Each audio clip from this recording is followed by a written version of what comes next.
O que nós vamos ver hoje, né? Eu vou fazer uma introdução à modelagem matemática. A modelagem matemática eu vou tratar aproximadamente durante dois meses, mais ou menos. 1 mês e meio, 2 meses. E ela faz parte da segunda metade da nossa disciplina. Então, aí vamos tratar muitos conceitos, muitas teorias, muitos teoremas, hipóteses, né? Só para contextualizar o que significa a modelagem computacional. Mas, dentro da metodologia que nós estamos estudando, existe a etapa da modelagem. Tá? Então, é o que nós vamos fazer agora. Tá?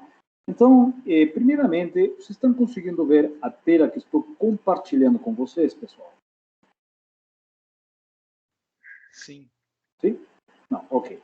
Então, primeiramente, né, eu diria para vocês que 90% de empresas não fazem modelagem. Tá?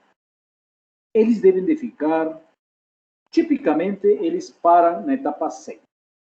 Porque a etapa 6 são as ações mais corretivas.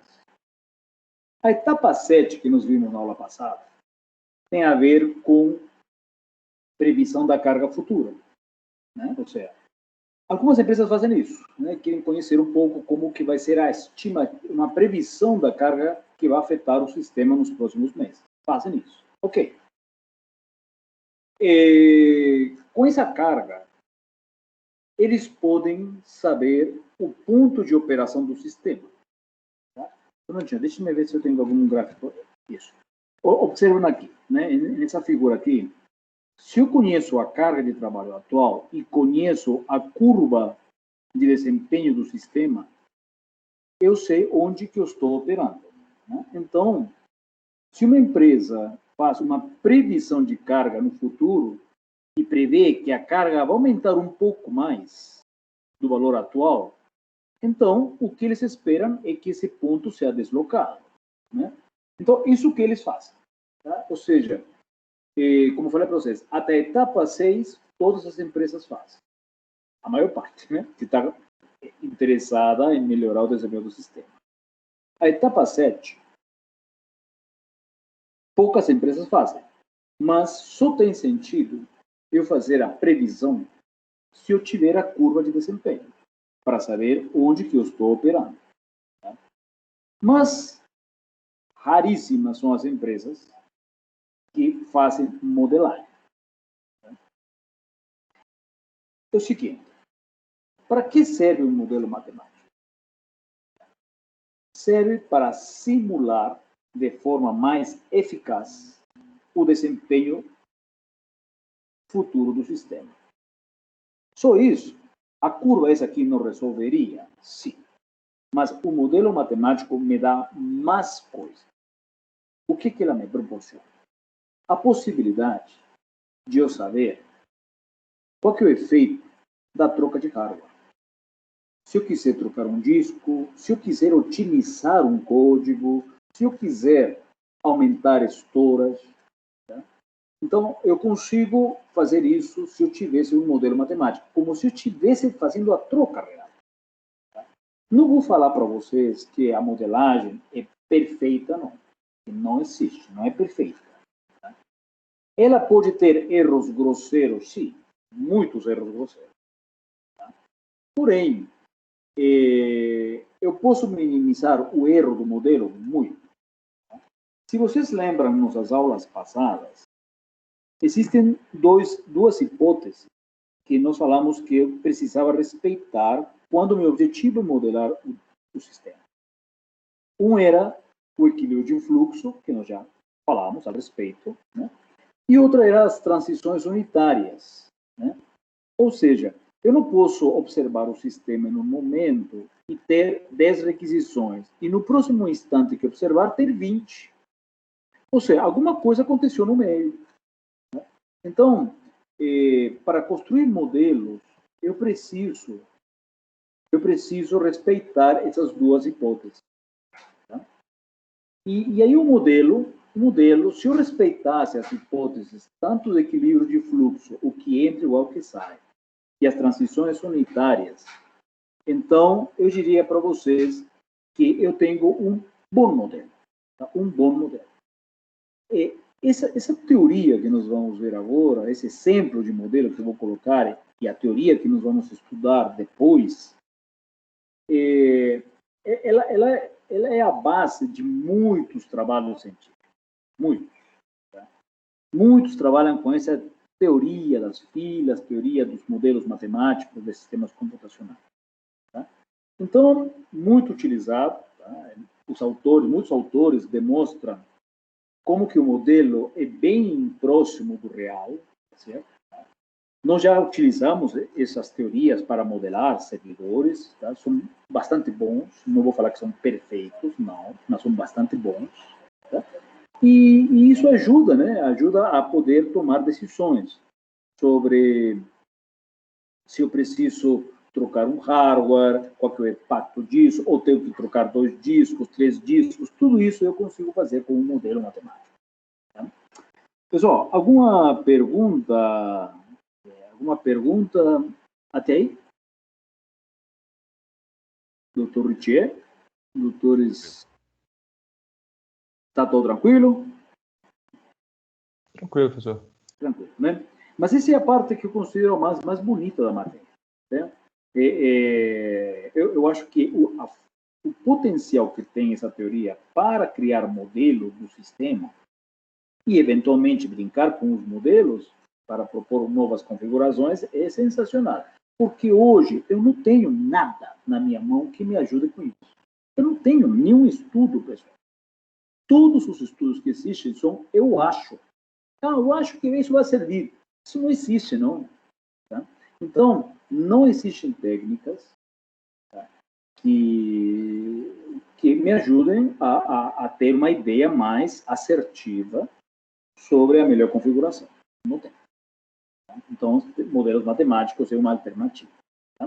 Então, vamos lá. A modelagem matemática de um sistema computacional permite simular o desempenho do sistema para futuras cargas de trabalho previamente estimadas. Eu diria para vocês que de que adianta eu saber que a carga vai aumentar no próximo mês? Vai aumentar 50%. E aí? O que eu faço com isso? Né? Ou seja, se eu não tivesse um modelo matemático, eu não consigo saber qual é o impacto desse aumento de carga. Tá? Então, primeiramente, ela é muito útil para simular o desempenho do sistema para futuras cargas de trabalho previamente estimadas. Né? Okay. Também é possível simular atualizações de hardware, como troca de dispositivos, aumento de dispositivos, como o storage, que seria discos físicos. Tá? O modelo matemático pode ser utilizado com o modelo de previsão de carga para estimar a vida útil do sistema, tá? E prever a fase de superutilização. Pessoal, quando eu utilizo um sistema, eu tenho 2 momentos que eu preciso conhecer.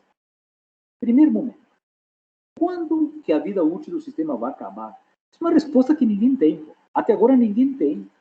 Se eu pergunto para vocês, vocês têm um servidor, são gerenciadores, gestores de um servidor, de várias máquinas, pergunto, essa configuração, com o aumento de carga que nós estamos tendo, quanto tempo tem de vida útil? Lembrando que vida útil tem a ver com a utilidade do sistema. Né? O sistema é útil para o meu negócio, lembrem. Né? Vida útil não tem nada a ver com a capacidade total de processamento do sistema. Vida útil tem a ver até o momento em que o sistema é útil dentro de minhas condições. Por exemplo, professor, eu quero que uma determinada requisição seja processada no máximo em 500 milissegundos. Não pode exceder aquilo. Isso define minha vida útil.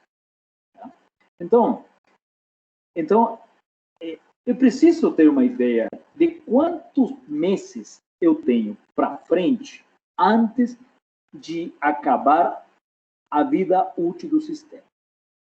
Mas existe outro momento muito mais importante, né? Que seria quando vai acontecer a superutilização do sistema? São perguntas, pessoal, que não temos resposta até agora. Em outras palavras, assim, quando o sistema vai derrubar? Olhem só essa pergunta. Eu quero saber quantos meses eu tenho antes de o sistema ficar fora do ar. Essa pergunta que eu estou dando para vocês é bem ilustrativa, né? Bem ilustrativa. Tá? Mas é isso que eu busco. Eu quero um tempo antes do sistema entrar antes do sistema entrar em saturação. Tá? Vou procurar aqui um material, só um minutinho, a ver se eu consigo um material novo aqui que me ajuda a mostrar alguma coisa para vocês. Só um minutinho.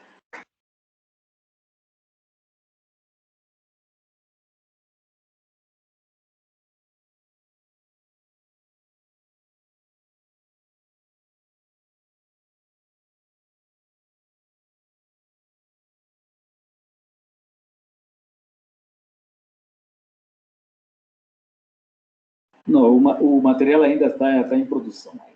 Tá? Então, vamos lá. O que eu estava querendo dizer para vocês é que hoje nós não temos uma metodologia, né, que me ajude a responder isso, ou seja, quantos meses eu tenho antes da vida útil do sistema acabar? Quantos meses eu tenho antes da superutilização acontecer? Entre as duas, vida útil e superutilização, a pior é superutilização. Né? Porque nós já falamos. O que significa isso? Significa que o sistema pode ficar fora do ar, pode ser derrubado, né? Então, eu quero saber quanto tempo eu tenho para frente. Então, pessoal, não estou falando que eu vou acertar na mosca, tá? Não estou falando isso não vou acertar exatamente. Mas hoje, se alguém me fizer essa pergunta, eu não tenho como responder. Eu não posso responder num achismo, né? Ah, eu acho. Não existe o eu acho, não. Para responder isso aí. Então, o que nós vamos ver nessa semana, provavelmente, eu vou determinar o tempo de superutilização. Quanto tempo eu tenho antes de derrubar o sistema? Isso é uma estimativa. Né? Se tais e tais condições ainda se cumprem, então o sistema vai derrubar daqui a 7 meses. Isso que é interessante. Não é que vai acontecer, mas matematicamente, cientificamente, eu estou sustentado naquilo que eu falo. Tá? Mas é óbvio que eu falo para vocês. Pode haver erros. Pode vir antes. Pode vir antes. Ou pode vir um pouco depois. Mas tudo indica que pode acontecer em 7 meses. Tá? Muito bem. Então, a modelagem matemática é muito útil para isso. Tá? Então, a modelagem deve ser iniciada, pessoal, muito importante. Se alguém pergunta, professor, posso fazer um modelo matemático agora? Vamos com calma. Vamos com calma. Você quer um modelo preciso, um modelo perfeito, um modelo mais aderente à realidade? Então você não pode fazer o modelo agora, não. Agora, não, professor, quero ter um modelo mais em alto nível, um modelo que me ajuda a tomar certas decisões. Posso fazer? Pode. Tá? Então vamos explicar isso melhor. Tá? Eu coloquei aí na terceira parágrafo que a modelagem deve ser iniciada quando for alcançado um correto escalonamento de serviços. Isso pelo fato dos modelos possuírem tantas equações como distintos tipos de processos sendo executados em um determinado. Tá? Vamos explicar isso melhor. Meu horário de pico vai de meio-dia a 1h da tarde.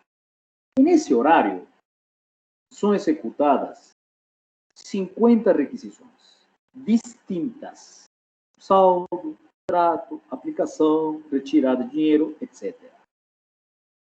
Quantas equações meu modelo tem? 50. Meu modelo tem que ter 50. Tá? Agora, vamos diminuir um pouquinho isso para não criar uma outra reflexão. Vamos pensar que sejam 5 cartas. Então, meu modelo tem 5 equações. Ok, eu quero utilizar o modelo, né, para prever o futuro, daqui a 2, 3 meses. Então, em teoria, pessoal, se daqui a 2 meses ou 3 meses, a carga que rodar durante o horário de pico, de meio-dia a 1 hora, for diferente, ou seja, já não são 5 requisições, já são 6 requisições, 7 requisições, então o modelo não serve.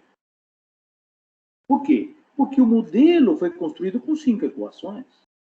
E daqui a um mês, o modelo já não tem mais, já não são 5 cargas, são 6, 7 cargas. Então, em teoria, o modelo não serve. Tá? Por isso que nós falamos de que é necessário ter alcançado um escalonamento de serviço adequado. Lembre, o que era escalonamento de serviço? Era executar os jobs, os processos nos horários certos. Nos horários certos, tá certo? Ou seja, já eu movimentei os jobs que causavam impacto negativo no sistema, já foram jogados à noite, à tarde, e já tenho o sistema mais controlado, mais estável. Certo? Mas aí me pergunta, professor, mas um sistema normal é dinâmico, aumenta aumenta novos processos naturalmente. Se hoje tenho 5, amanhã posso ter 7, e aí meu modelo não vai servir. Aí eu tenho que responder para vocês o seguinte. Veja bem, em teoria o modelo não serve. Mas como que eu posso fazer para lidar com essa dinâmica do surgimento de novos processos? O que eu devo de fazer é buscar processos que são similares. Por exemplo, saldo de conta corrente e saldo de poupança são duas requisições muito parecidas. Então, em vez de falar de duas diferentes, saldo de conta corrente e saldo de poupança, chamam simplesmente de saldo. Tá? Ou seja, tento reduzir os 7 processos em 5, buscando processos similares. Tá? Então, com isso, eu consigo ainda assim utilizar o meu modelo. Tá? Então, esses são os 3 pontos principais, certo? Que eu utilizo o modelo e a condição de quando eu devo de modelar. Tá? Pessoal, alguma pergunta daí? Especialmente em relação a quando que eu devo de modelar o sistema computacional. Né? Ou seja, dá a impressão, vou fazer o modelo agora? Não, você não pode fazer, porque ele não vai servir. Você tem que já praticamente, pessoal, ter esgotado toda a otimização do sistema. E lembrem, entre as ações mais utilizadas na otimização é o escalonamento de serviço. O que era isso? Colocar jobs em horários menos críticos. Né? Ou seja, fazer uma movimentação do horário de certos processos. Com isso, eu estou conseguindo uma estabilidade do sistema. Com isso, eu estou tirando o sistema do caos para um sistema mais controlado. Certo? E com isso, eu consigo ter um modelo matemático que pode servir para aplicações para frente. Vamos lá, o Paulo fez uma pergunta. Paulo, eu não entendi muito bem a tua colocação. É um dos últimos recursos. Qual? Até mesmo pelo esforço necessário. A modelagem? O Paulão, eu diria o seguinte.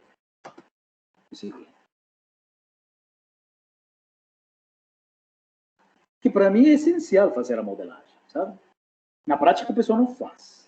Mas não faz, sabem por quê? Pelo desconhecimento. Tá? Pelo desconhecimento. Pessoas que não aplicam os conceitos teóricos. Tá? Não aplicam. Mas eu te diria para você, a IBM, quando faz esse tipo de consultoria, ela faz. Por que ela faz? Porque muita teoria de modelagem nasceu com ela. Nos anos 70, por aí, ela trouxe essa ideia toda de modelagem. Então, ela domina essa teoria. Tá? Então, Paulo, a pergunta é, eu vou te fazer uma pergunta aí, né? Ou seja, quanto é o tempo de vida útil que eu tenho no sistema? Eu não consigo responder isso, se eu não tivesse alguma ferramenta. Quando que o sistema vai saturar? Não consigo. Ou seja, a gente não tem essa resposta, pessoal, não temos. E eu preciso responder. Então, aí a gente tem que utilizar modelos matemáticos, não tem jeito. Eu tenho que utilizar modelos matemáticos, tá? Para saber o quanto que o sistema está caótico. E agora, se eu colocar assim, bom, queremos melhorar o desempenho do sistema. Eu quero que o sistema fique 20% disponível, né, para eventuais sobredemandas do sistema. A pergunta é, quantos discos eu devo botar? O que hoje muitas empresas fazem são conservadoras. Eles compram 2, 3, 4, 5 servidores, alugam mais máquinas, fazem contrato de escalabilidade automática. Mas será que é a racionalidade mesmo? Tá? Então, nós tentamos cobrir esse espaço onde ainda existe um empirismo subjetivo. Tá? Um empirismo e as pessoas passam a fazer conclusões. Queremos algo mais, um pouco mais objetivo, vamos falar assim. Paulo, não sei se eu consegui te responder. Tá? Não sei. Tá? Então, se persistir a pergunta, por favor, faça de novo, que acho que essa é a parte mais interessante. É a troca de opiniões mesmo. Tá? Então, mas... exatamente, né? Exatamente. Vou te mostrar também outro cenário, tá, Paulo? É importante ressaltar. Essa informação é como que funciona. Tá? Quando você pega bancos, especialmente com esse sistema PIX que entrou, sistema PIX, os bancos, o Banco Central, ele já veio comentando isso em muitas aulas com vocês. O Banco Central colocou um limite para a vida útil do sistema. Qual que é o limite? 10 milissegundos deveria de gastar para processar uma requisição PIX. Esse tempo é meu limiar para saber se meu sistema tem vida útil ou não. Ok? Se o Banco Central tivesse colocado 5 milissegundos, a minha vida útil seria menor. Mas ela colocou 10. Beleza. Mas 10 milissegundos, quando a carga for de 40 mil requisições por minuto. Essa é a condição que o Banco Central colocou. O Banco Central, em outubro do ano passado, foi o limite para homologar as entidades financeiras que poderiam oferecer o PIX. Os bancos entraram em todo um processo de como garantir ao Banco Central que eles têm capacidade computacional para atender o requisito do Banco Central. Tá? Eles não aplicaram o modelo do nome. Não aplicaram. O que eles fizeram foi simulações, testes. Jogaram carga artificial no sistema. E, ou seja, eles geraram sua própria carga. E está certíssimo. Se nós tivéssemos condições de fazer experimentos, eu não preciso fazer modelo. Até certo limite. Eu vou explicar por quê para você. Tá? Porque o modelo matemático me serve para calcular o tempo de resposta futuro, a utilização futura do sistema. O que eu posso substituir fazendo experimentos, pessoal. Eu faço experimentos e eu substituo perfeitamente. É o que os bancos fazem. Todos os bancos estão acostumados a gerar carga artificial e avaliar o desempenho do sistema. Ou seja, levam o sistema à exaustão, né? Estressam o sistema. Tá? Eles não fazem modelo mesmo não. Ok, mas o que o modelo me dá a mais? Me dá a possibilidade, como nós vamos ver hoje, de simular troca de hardware. Me dá a possibilidade de simular aumento de discos. Tá? Então, esse é o modelo me dá isso. Então, esse problema do desempenho, hoje as empresas, especialmente de grande porte, eles tentam resolver. Tá? Como? Experimentalmente, utilizando carga sintética. Tá? Mas o modelo, eles fazem? Não, não fazem. Isso eu tenho que falar para vocês, não fazem. Tá? Agora, um parênteses, pessoal. Nós somos da academia. Né? Na academia, nós estudamos abordagens, métodos, baseados na teoria. E esperando que o mercado absorva pouco a pouco. Tá? Então, vou falar para vocês aqui. O seminário que vocês vão apresentar depois da prova, vocês vão encontrar muitos artigos que vão utilizar essa metodologia que nós vamos tratar. Ou seja, há uma contribuição muito grande e significativa para modelar sistemas computacionais.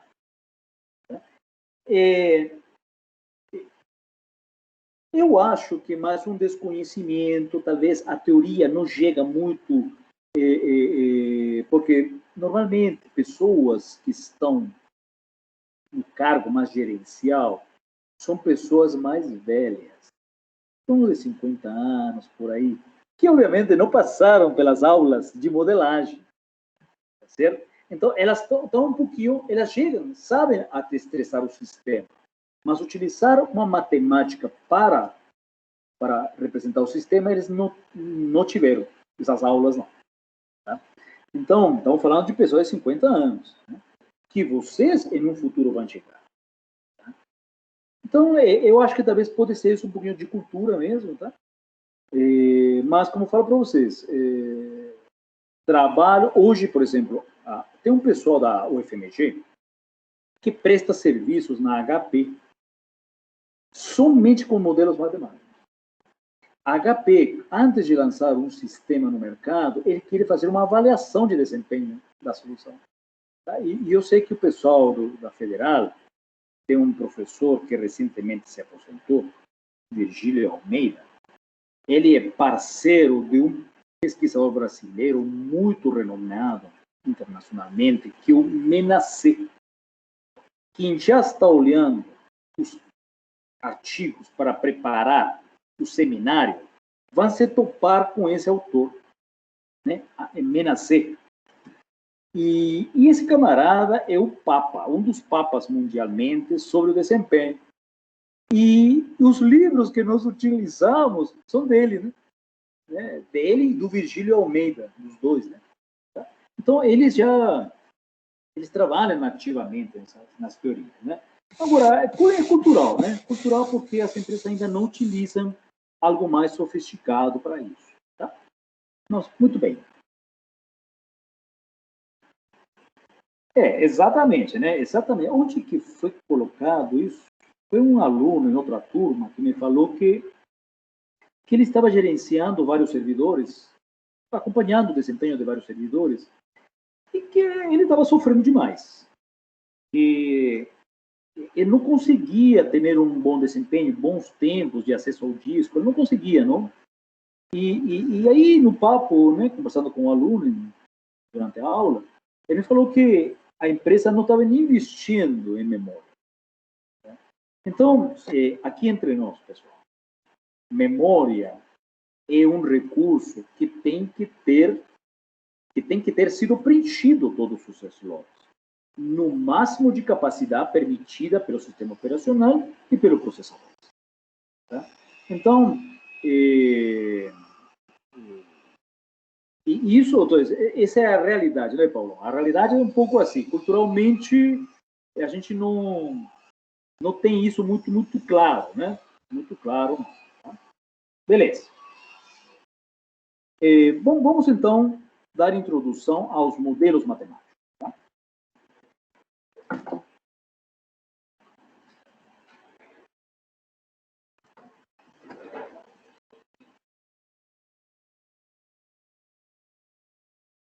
Bom, esse título que eu coloquei aqui, já falei, né? É importante ressaltar que o uso dos modelos para previsão somente é garantido se o tipo de carga for a mesma no futuro. O que já discutimos, que é muito difícil que isso aconteça, mas já discutimos uma solução, que seria buscar cargas similares, né? Então, essas duas a mais cargas que aparecem no mês seguinte, elas muito bem poderiam ser aproximadas a cargas atuais. Então, com isso, eu resolvo o problema de aplicar ou não o modelo. Tá? Em teoria, a modelagem é uma etapa que somente tem efeito quando já transcorre tempo no processo de otimização por escalonamento. Já comentamos isso. É importante notar que soluções devem ser dadas quando existe a evolução natural de surgimento de novas aplicações e serviços, o que poderia descaracterizar o modelo matemático, mas já falamos sobre isso. Né? E devemos de propor soluções. Certo? Beleza. Ok. Como que eu enxergo um sistema computacional? Esse modelinho que eu coloquei para vocês é o modelo mais simplório. E só estou olhando aí um servidor. Isso é um servidor só. Tá? Eu tenho um processador e eu tenho 3 discos conectados a esse servidor. Tá? Aqui eu tenho um ambiente de usuários que envia carga de trabalho. Tá? Envia carga de trabalho e chega na CPU. Tá? Normalmente tem que esperar para ser processado pela CPU, certo? Da CPU, a requisição pode ir embora para o terminal que a gerou, ou pode ir para um disco, que eventualmente também pode esperar. Saindo do disco, ela pode ir embora para o terminal ou eventualmente retornar para um reprocessamento no processador. E aí, talvez, ir para outro disco e depois ir embora. Ou seja, o que eu representei aqui são todos os caminhos por onde uma requisição pode passar, tá? Em um servidor. Isso aqui é um único servidor, formado por uma CPU e 3 discos. Eu posso ter vários servidores, tá? Mas é um exemplo bem simples aqui. Vamos lá. Pessoal, apresento para vocês agora a fórmula matemática de um servidor. Está aqui. O tempo de resposta médio que uma requisição gasta para ser processada por esse servidor, do momento que chega até o momento que sai, tá, pessoal? Chega e sai, é dado pela soma desses termos. O que significa esses pontinhos aqui? Significa o número de dispositivos. Neste caso, eu tenho 4, uma CPU e 3 discos. Ok, aqui tenho uma CPU e 3 discos. E se eu tivesse mais CPUs? Vou colocar um termo a mais. E se eu tiver mais discos? Colocar mais termos. Tá? Então, o R, o modelo, é formado por uma soma de termos. Uma soma de termos. Tá? Onde cada termo representa um dispositivo. Pessoal, me deem uns 3 minutinhos, por favor. 3 minutinhos, tá?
Pessoal, desculpem aí. Tá?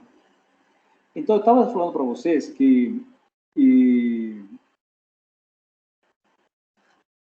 eu tenho esse modelo, cada termo desses aqui, que vocês estão vendo, corresponde a um dispositivo. Tá? A um dispositivo. Então, o tempo de resposta é a soma desse termo que corresponde ao CPU, desse termo disco 1, desse termo disco 2, desse termo disco 3. Pergunto para vocês. Está incomodando essa expressão ou não? Normalmente sempre incomoda, tá? Alguém acha que esse modelo está esquisito? Vou ajudar na reflexão. A minha requisição passa pela CPU e passa pelo disco 1. A do Rich passa pela CPU e passa pelo disco 3. A do Paulo passa pela CPU e passa pelo disco 2. Mas quando eu mostro isso aqui, eu estou falando que o R do sistema é a soma de um tempo gasto na CPU, no disco 1, no disco 2, no disco 3, no disco 4, no disco 5, no disco 6, no disco 7. Tem uma coisa meio esquisita aí, não tem? Ou está claro para vocês?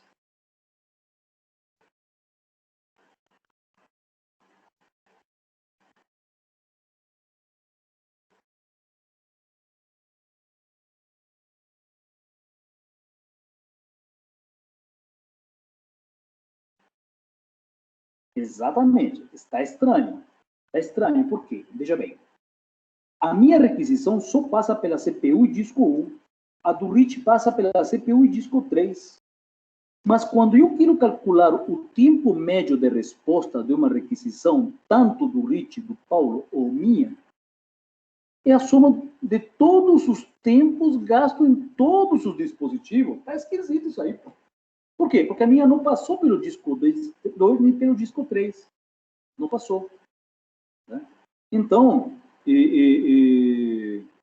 então, isso dá uma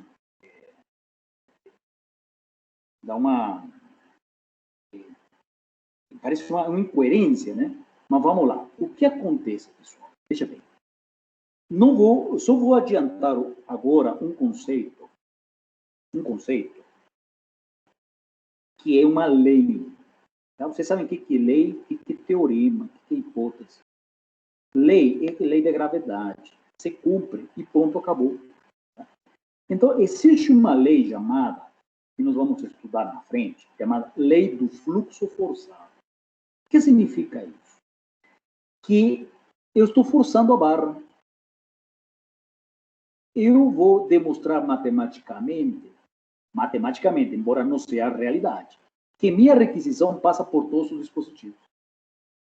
A minha passa por todos.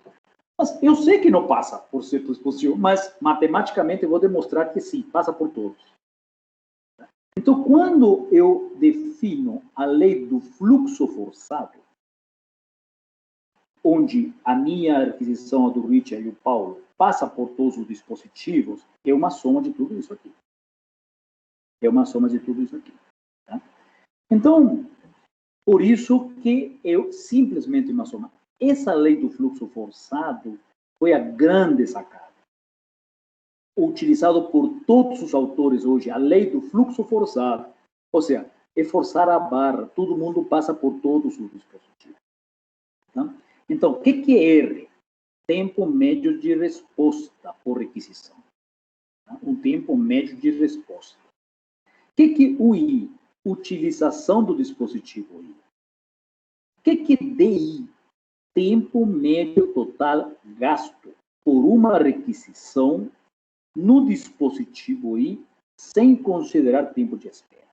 Ou seja, esse desse que está aqui é o tempo real gasto por uma requisição, tá certo? Por uma requisição, o tempo real gasto por uma requisição na CPU ou no disco 1. Agora, não leva em consideração se a requisição teve que esperar na fila. Tá? Então, são essas três variáveis muito importantes.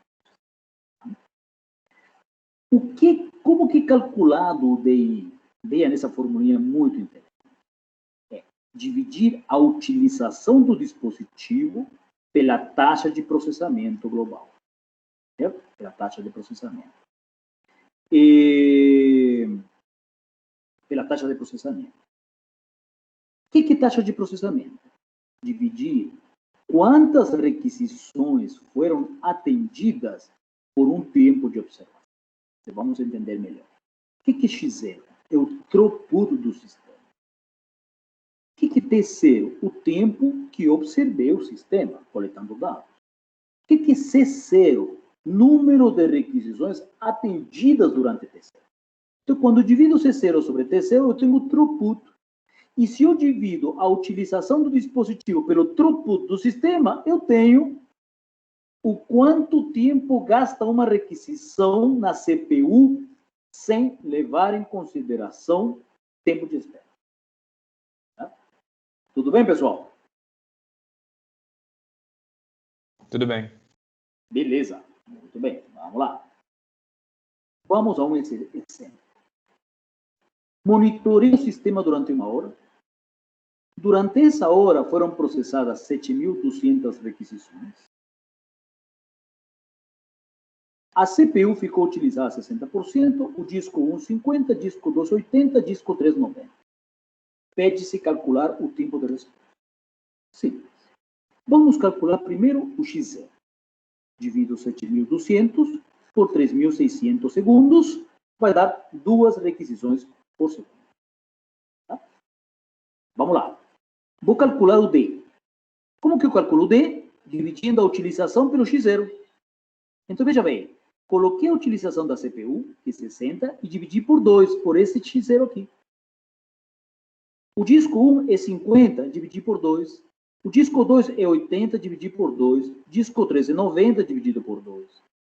Sobre 1 menos a utilização da CPU, que é 60. 1 menos a utilização do disco 1, que é 50. E assim para os outros 2 discos. Acabou, pessoal. Está claro isso para vocês? Essa substituição de valores, pessoal? Muito claro, né? Tranquilo. Tá? O DI é a utilização X0. E X0 foi 2 segundos, né? Dividir o C0 sobre T0. Então, pessoal, aqui dá 0,30, 0,25, 0,40, 0,45. 1 menos 60 é 0,40, 0,50, 0,20, 0,10. Calculando, eu tenho 0,75, 50, 2, 4,50. Total, 7,75 segundos por requisição. Esse é o tempo que o meu modelo gerou para como tempo médio de processamento de uma requisição. Agora, se isso não está batendo com a realidade, então refaça o monitoramento do sistema. Pode ser que a hipótese do equilíbrio de fluxo não foi respeitada, a transições unitária não foi respeitada, mas se eu tiver um tempo real em torno de 7,65, por exemplo, com 10% de erro, está tudo bem, está tudo ok. Tá? Muito bem. Pessoal, agora eu vou fazer uma pergunta para vocês. Se aumentar a carga do trabalho, onde que tem que mexer? Tá? Então, assim, ó, se a carga aumentar 10%, onde que eu mexo? Tá? Pessoal, me deem 5 minutinhos, tá? É que eu estou com o pessoal aqui fazendo um serviço em casa e preciso dar uma olhadinha. 5 minutinhos enquanto vocês fazem essa pergunta aí, pessoal. Tá? Tentem pensar nessa pergunta. Onde que eu posso trabalhar para simular 10% da carga de trabalho? Por favor. 5 minutinhos já volto.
Caríssimos, pensaram valendo como simular 10% da carga de trabalho? Exatamente, Paulão, é isso mesmo.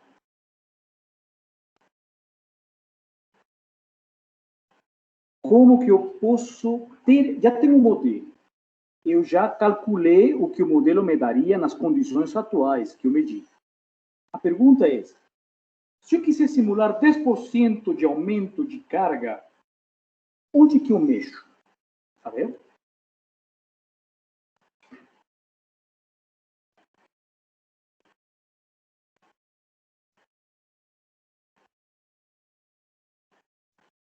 Alguma proposição aí?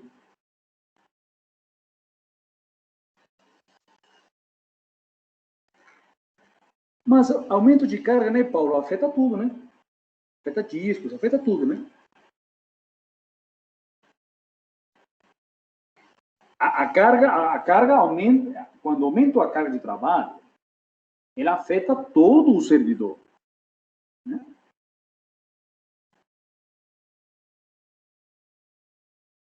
Mas quando você fala assim, né, teríamos que somar 10%, você me está falando que o tempo de resposta é como se fosse linear. E o tempo de resposta não é linear. Ele é curvo, né? Ele é exponencial. Alguém? Pessoal, vamos lá. Vocês lembram muito bem as nossas curvas de desempenho. Temos curva para o tempo de resposta e temos uma reta para a utilização. Certo? Então, carga de trabalho e utilização é proporcional. Está aí, está dito no gráfico. Então, se carga aumenta 10%, utilização aumenta 10%. Por isso que esses 60, 50, 80 e 90, eu passei para 66, 55, 88 e 99. Por quê? Porque a utilização ela é proporcional ao aumento da carga. Então, eu aumentei aqui 10% no denominador. Tá claro até aí, pessoal? Só me deram um joinha para saber que está tudo certo? Perfeito. Agora vamos. Se vocês observam, esse numerador era 30, 25, 40, 45. 30, 25, 40, 45. Eu não alterei ela. Ela ficou o mesmo valor. Por quê? Vamos ver o que significa esse numerador. Esse numerador são os DIs. E o que é o DI? Tempo médio gasto, né? Tempo médio total gasto por uma requisição no dispositivo I, sem considerar tempo de espera. O que significa isso? Como que eu interpreto isso? Veja bem, pessoal. Quando a carga aumenta, é óbvio que as requisições vão ter que esperar mais para ser processadas. Certo? Vão esperar mais. Mas o DI é o tempo exato que eu preciso para processar uma requisição em um determinado dispositivo. Ele não leva em consideração se a requisição teve que esperar para ser processada. Isso não faz parte do DI. O DI é o tempo que uma requisição requer para ser processada no CPU, sem considerar quanto ela perdeu esperando. Então, se a carga aumenta, a fila aumenta, tudo bem, mas o DI não vai mudar. O DI é constante, porque é a natureza da aplicação. Tá claro isso, pessoal?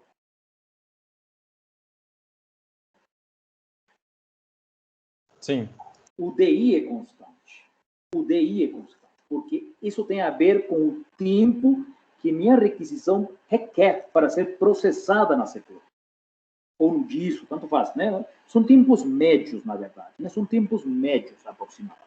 Estou falando tudo em termos de valores médios. Tá? Então, por isso que continua do mesmo jeito o numerador. O que muda é a utilização na mesma proporção que a carga aumentou. Então, calculando, fazendo o cálculo todo, opa, 49 segundos por vez. Mas quem que foi o causante desse 49? O disco 3. Mas por que o disco 3?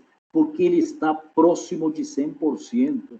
E quando está próximo de 100%, fica próximo da unidade, e aqui no denominador vira zero. Tende a zero. Todo número dividido por zero é infinito. Tá? Então, estou me aproximando de um limite. Tá? Então, pessoal, matematicamente, meu sistema vai me dar números muito altos. Cada vez que eu fique próximo de 1, vai dar 45. Se eu tiver aqui mais um 9 aqui, pessoal, 9, 9, 9, a diferença vai ser um milésimo, né? 0,001. O que daria esse termo todo? Daria 450 segundos. Tá? Então, eu queria ressaltar isso porque tem duas coisas que a gente tem que ter muito presente. O modelo é uma aproximação teórica, tá, da realidade. O modelo, aqui está me falando, aqui calculei 45, mas se eu considerasse mais um novezinho aqui, isso aqui passaria para 450. A pergunta é, isso vai acontecer, professor? Não, não vai acontecer isso. O que acontece é que o modelo está fazendo sua parte, me dando um valor muito alto que eu tenho que interpretar como um tempo de resposta muito alto. Tá? E quando, cada vez que me aproximo de 1, vai dar infinito aqui. Se a utilização for 1, 1 menos 1 é 0. Todo número dividido por 1, por 0 é infinito. E aí daria um tempo de resposta infinito. Isso não existe na prática. Mas, matematicamente, o modelo me está chamando a atenção. Opa, você vai ter um tempo muito alto aí, viu? Tá? Então, isso acontece, essa incerteza do modelo, ela é maior quando estou próximo da saturação de qualquer dispositivo. Tá? Se eu tivesse em uma região menos saturada, não tem problema não. Tá? O valor vai ser muito próximo da realidade. Porém, se eu tiver um dispositivo próximo de 100%, esse aí vai me abacalhar todo o meu modelo, porque vai fazer com que o meu modelo responda com valores muito altos, que na prática não vai acontecer, mas vai acontecer valores altos na realidade. Pessoal, me acompanharam até aí a reflexão? Sim? Muito bem, Eduardo. Beleza. Beleza. Beleza, pessoal. Tá? Então, veja bem, quem que é o vilão da história? Isso é outra muito importante. Eu tinha uma CPU belezinha, cara, com 66% de utilização em média. Um disco 1 folgado com 50%, outro com 80%, mas o disco 3 é o vilão da história. O que nós tiramos de lição nesse exemplo? Basta ter um disco saturado que eu derrubo todo o meu sistema. Basta com ter um disco saturado, um dispositivo saturado que eu derrubo todo. Ou seja, isso tem um problema aí. A CPU está excelente. E quem está derrubando o sistema é um disco. Por quê? Porque está sendo muito demandado. Ele está muito atarefado. Por que motivo? Basicamente porque não houve um balanceamento adequado da carga.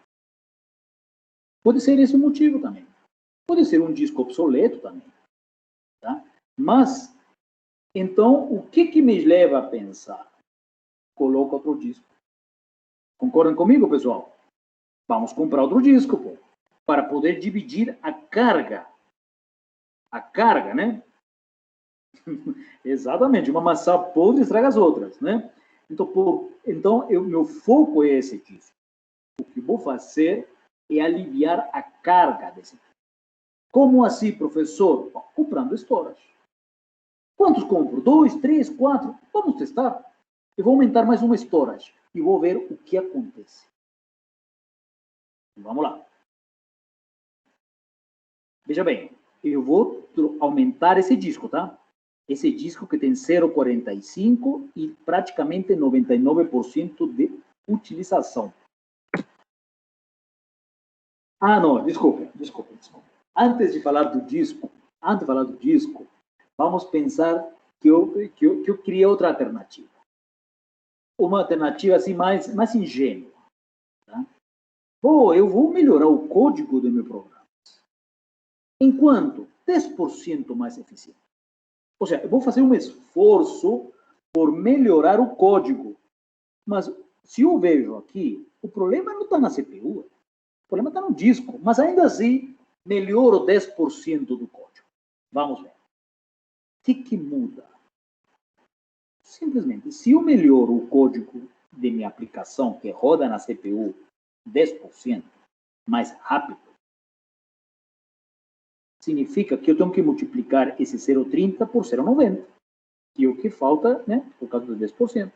E a utilização também, pessoal, multiplica-se por 0,90. Tá? Porque eu estou aliviando o sistema. Tá? Na mesma proporção da melhoria do código. Então, eu tenho aqui 0,30 vezes 0,90 e a utilização que era 66 vezes agora 0,90. Todos os outros termos continuam a mesma coisa. Então, veja bem, o que mudou? Mudou que agora a CPU passou para ser 0,66. Quanto que era? 0,88. Passei para 0,66. Ou seja, eu não mudei o tempo de resposta, continua sendo 49. Tá certo? Ou seja, quando eu tenho discos, tá? Um servidor de arquivo, e o desempenho baixo está em um disco, não adianta perder o tempo com código. Otimização na CPU, não adianta. É insignificante a melhora. Tá? O problema está no disco. E o que eu quero resolver. Então, já que eu fiz o melhoramento de código, né, já fica melhorado, pronto, né, já fica melhorado, né, já melhorei, mas eu vi que não adiantou. Então, agora eu vou aumentar storage. Tá? Então, aqui eu tenho minha CPU melhorada, meu disco 1, meu disco 2, e aqui o disco 3, eu vou comprar outro disco e vou balancear a carga desse disco. Como que eu faço isso? Se antigamente chegava uma carga específica para o disco 3, colocando 2 discos igualzinhos, a carga cai pela metade. 50, 50. Tá? Então, é isso que se faz. Esse disco aqui, eu transformei em 2 discos. O numerador não muda, porque a tecnologia do disco é o mesmo. A requisição é a mesma. O DI não mudou. Mudou. Eu não troquei o hardware. Eu estou colocando um disco gêmeo, igualzinho. Então, ele continua gastando 0,45. Só que a utilização de 0,99 vai ficar dividido por 2. 0,50. Né? Eu arredondei praticamente, né, 99, já praticamente chamei 1, por isso que coloquei 0,5. Tá? Senão seria 0,49584. Aí não tem sentido. Então, agora sim, veja bem. A CPU com 0,66. O disco 1 com 0,55. Disco 2 com 3,33. Agora o vilão é o disco 2. O disco 3 e o disco 4, cada um com 0,90. Então, agora, o vilão passou a ser o disco 2. Se eu quiser aprimorar ele, eu coloco mais outro storage para aliviar. Então, aí passa para 6,34. Você veja bem, cair de 49 para 6,34. Por que essa mudança tão drástica? Porque carga de trabalho e tempo de resposta é curva. É curva. Então, Qualquer melhoria, eu despenco o tempo de resposta rapidamente. Eu despenco. Pessoal, perguntas? Exatamente. Aí eu tenho outro, e aí eu tenho que ver. Eu já resolvi uma parada, o disco 3 está resolvido. Agora eu vou para o disco 2 e procuro saber. Posso melhorar ele? Ok, comprar mais prestores. O ponto é, pessoal, eu estou fazendo simulações. Eu estou testando configurações para ver se foi bom colocar mais um disco. Opa, melhora, vai melhorar. Ah, agora ficou o disco 3. Posso colocar mais outro disco. Então, eu começo a saber qual disco eu devo duplicar e qual que as bases de dados que eu devo duplicar. O disco 3 vai ter que ter, eu vou ter que duplicar as bases de dados. E o disco 2 também. Tá certo? Então, eu começo a ter uma racionalidade na minha escola. Tá? Só um minutinho aqui. Só para responder essa pergunta. Há uma pergunta para vocês. Eu estou tentando melhorar o desempenho do meu sistema. Eu começo pelos sistemas mais críticos. A pergunta é: quanto é o mínimo valor que eu espero alcançar? Será que eu posso diminuir o valor a um valor muito mínimo mesmo, praticamente zero? Consigo fazer isso, pessoal?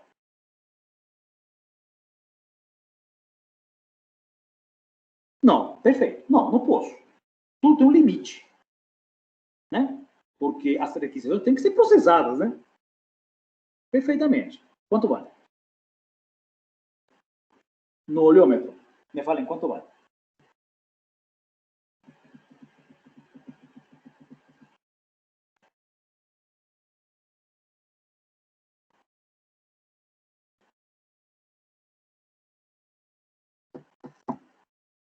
A ver? Ou seja, existe um tempo que eu não consigo mais diminuir. Existe um tempo natural do sistema e da minha carga. Querer comprar mais discos, mais servidores para diminuir isso, impossível. Impossível, tem um limite. Quanto vale? Está na cara de vocês.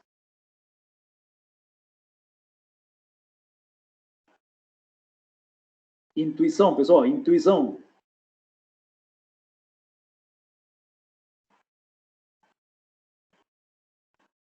Essa pergunta vale $1 milhão.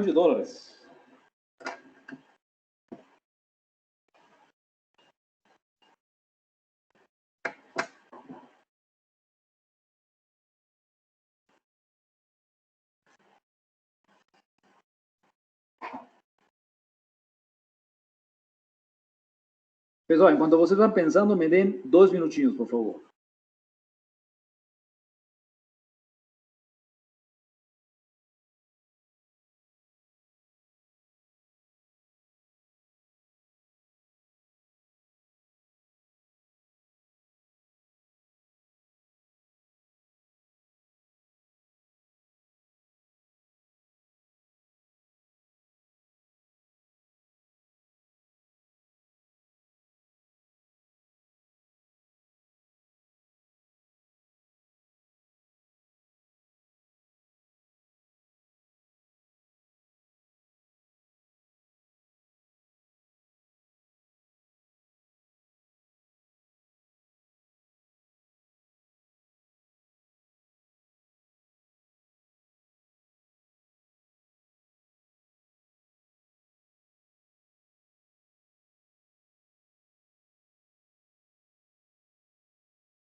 Alguém me deu essa resposta?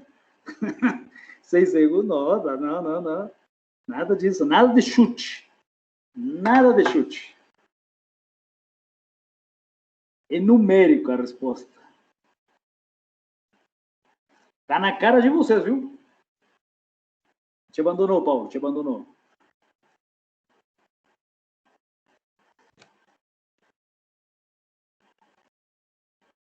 A ver a intuição aí.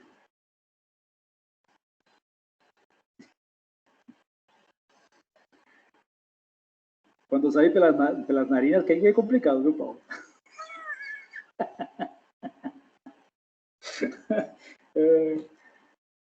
Pessoal, veja bem. Vamos lá. Vamos na fórmula original. O D, seja da CPU, D do disco 1, D do disco 2, é o tempo total gasto por uma requisição no dispositivo I, sem considerar tempo de espera. Ou seja, é o tempo que ela precisa para ser processada. Agora, para eu conhecer esse valor limite que eu posso aspirar, é só levar ao extremo todas as utilizações praticamente a zero. Isso aqui seria o mínimo, né? Ou seja, mínimo de uso seria utilizações zero. Então, resposta. Só somar esses numeradores aqui. 27, 25, 40, 45, 45. A resposta é 1,8. Perfeito? Ou seja, não posso querer diminuir além de 1,8 milissegundos. Essa estrutura não. Essa estrutura não. Tá? Ok, se eu quero menos do que isso, Paulo, se você quer menos do que isso, troca hardware. Porque se o problema está na CPU, está na tecnologia de discos que você tem, tá. Porque esse servidor não vai conseguir menos do que isso. Tá? Então, essa é a teoria que está por trás da modelagem matemática. Tá? E nós vamos estudar ela. Né? Eu mostrei aqui uma equação, a equação dos modelos, mas nós vamos trabalhar para chegar a esse modelo. Tá? Tem muita coisa que nós vamos ver no caminho, vamos estudar no caminho, para chegar a esses modelos aí, tá? Que é a segunda parte da nossa matéria. Eu deixei aqui, pessoal, um exercício também, tá? Eu fiz outro exercício aqui, e seria bom vocês tentarem replicar ele, tá? Tem respostas aí, tá? E aumentando a carga, tá?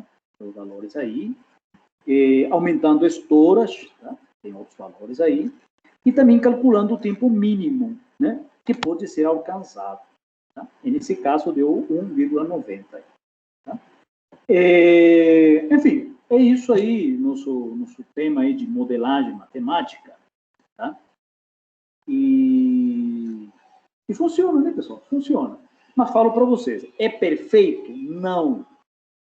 Posso cometer erros graves? Claro que pode. Nós vamos ver isso. Claro que você pode cometer erros gravíssimos e ter um modelo muito ruim. Mas posso ter um modelo razoável? Pode. Podemos ter um modelo bom. E a teoria e a prática é boa, perfeita. Vocês vão ver nos trabalhos que vocês vão apresentar. Alguns autores utilizam modelos teóricos e modelos experimentais e são modelos muito bons. Não vou falar perfeitos. Mas hoje eu não tenho nenhuma técnica para me ajudar a tomar essas decisões. Tá? Então, pessoal, a gente vai começar a trabalhar com isso aí, né? depois da prova, depois dos seminários. Tá? Beleza. Alguma pergunta, pessoal? Ficou tranquilo?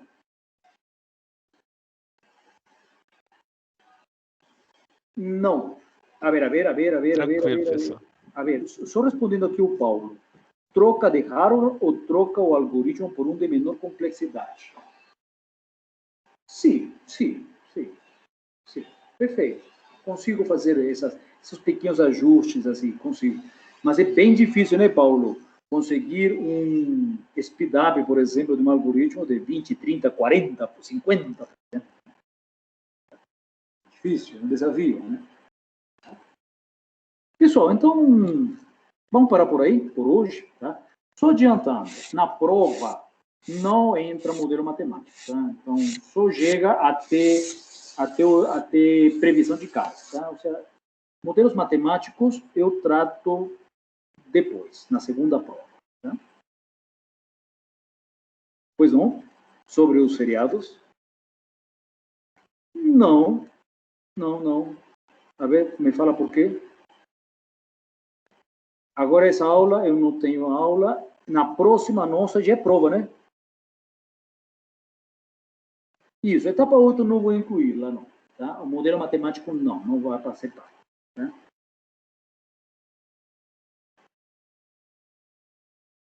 Paulo, eu acho que não vai... Na PUC? Não estou sabendo disso, não. Não, acho que o Zema estava vendo se ia adiantar os feriados em Minas inteiro para conter um pouco o corona. Sei. Não sei. Tenho um sentimento que na PUC isso não deve se mexer, não. Deve ser mais atividade, porque não estamos em home, né? Então, eu acho que não vamos, porque pode atrapalhar bastante. Pode atrapalhar muito, né? Agora, atividade comercial, talvez sim, né? Acho que é necessário, né? Acho que 20 dias, se a gente ficar em lockdown, resolve essa parada, né? 20 dias. Porque é o tempo em que uma pessoa pode se contagiar. 20, 25 dias, lockdown, resolvemos essa parada. Nem precisamos estar fechando loja, né? 25 dias. Porque aí, quem está contagiado, quem contagiou agora e transmite, tem mais 15 dias para ele recuperar e ele pode transmitir até na média de 5 dias. Então, 15 dias mais 5 dias que ele pode começar a contagiar são 20. É isso aí. É isso aí. Eu participo da opinião de um lockdown assim, totalmente fechado. Totalmente. Mantido prova do dia 6/4, nossa próxima aula, depois do feriado, é prova, e os trabalhos do seminário 13/4. Paulo, é isso mesmo. Tá?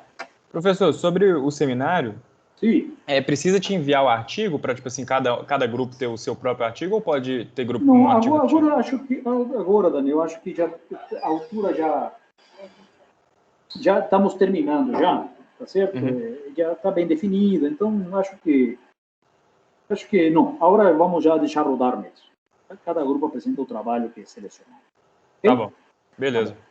Pessoal, um abraço para vocês. Até mais. Obrigado, professor. Até mais. Tchau, tchau.